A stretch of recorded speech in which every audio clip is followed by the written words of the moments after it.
Hi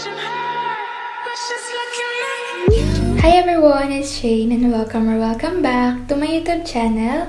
So it's been a year since I've created a makeup related content. So basically today, I'll be teaching you how I did this very simple makeup. And madali lang yan guys, so beginner friendly siya. And gumamit lang ako ng 6 products. So ayun lang, without further ado, let's just get started. So for the first step ng makeup natin guys, ay yung base. And dito, hindi na ako gumamit ng primer nor foundation, pero gumamit ako ng concealer to cover up yung mga blemishes ko, tsaka ma-highlights yung mga parts ng mukha na dapat i-highlight. Like yung sa bandang cheekbone, sa nose, para kunyari matangos, ganun. And para matakpan yung eye bags. For my brows naman guys, hindi na ako gumagamit ng pencil or kung ano man.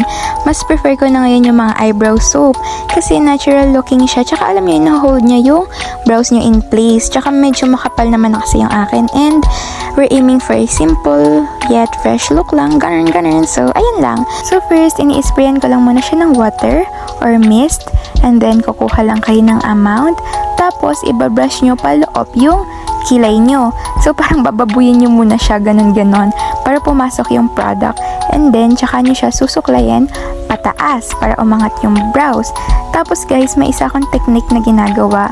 So, sinusuklay ko siya gamit yung dulo nung spoolie. So, ayan, makikita nyo naman. Then, after ko magkilay, tsaka ko i-blend, guys, yung concealer na nasa mukha ko using a damp sponge. Minsan guys, daliri lang yung ginagamit ko kasi parang mas natural siya tignan for me kasi masyadong na-absorb ng sponge.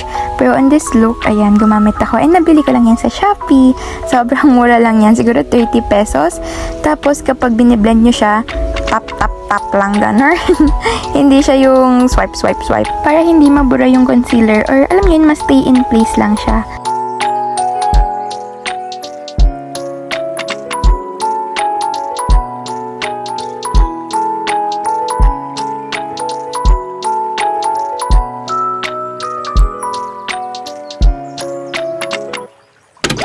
Next step is yung blush.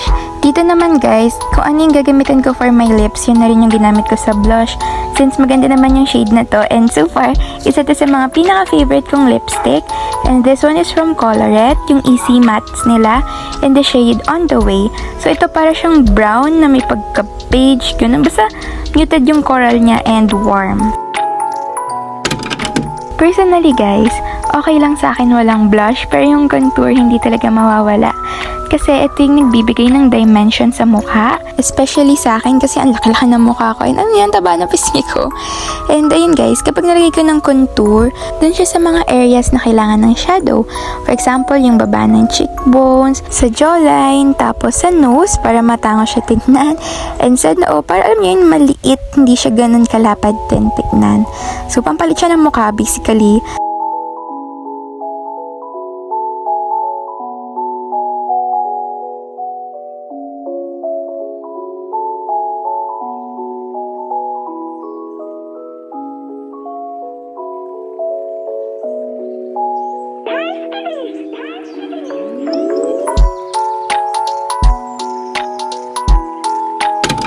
Ito namang highlighter guys, nilalagay siya sa high points ng mukha natin para magmukha tayong glowy skin, ganon, and nag-glow yung makeup natin. Next is mascara.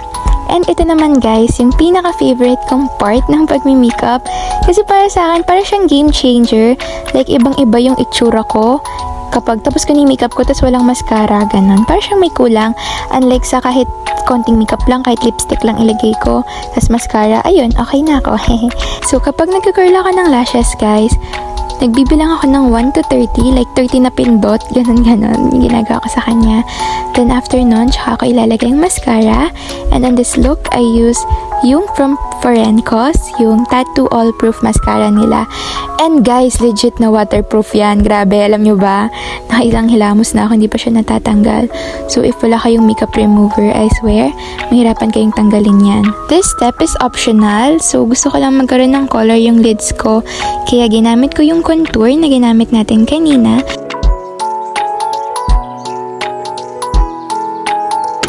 Last step is yung lip piece. And yun yung colorette nga na na-mention ko before. Nag-apply lang ako sa lower lip ko, then press, ganun. Tapos, mix gamit yung pinky kasi ayoko ng full lip na color. Kasi parang hindi siya bagay sa akin. So, ayan lang. And fresh tignan, ganun. This is my